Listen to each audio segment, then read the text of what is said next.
समोर आलेल्या माहितीनुसार आजोबा त्यांच्या दोन्ही नातींना घेऊन शाळेत निघाले होते। आज शाळेत शेवटचा पेपर होता। चॅनलवरती नवीन असाल तर मराठी न्यूजला जरूर सबस्क्राइब करा। शाळेत जात असतानाच बसने त्यांच्या मोटरसायकलला धडक दिली। या अपघातात इतका भीषण झाला की आजोबा आणि एक नात जागीच ठार झाले, तर एक चिमुरडी गंभीर जखमी झाली होती।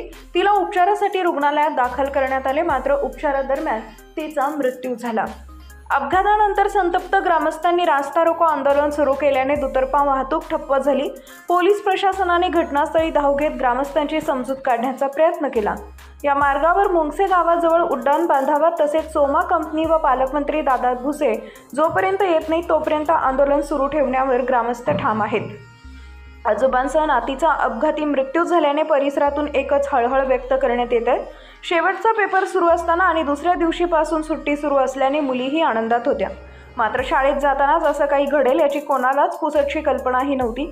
घरातील 3 सदस्यांच्या मृत्यूनंतर घरात शोककळा पसरली आहे। कुटुंबियांना एकच धक्का बसलाय।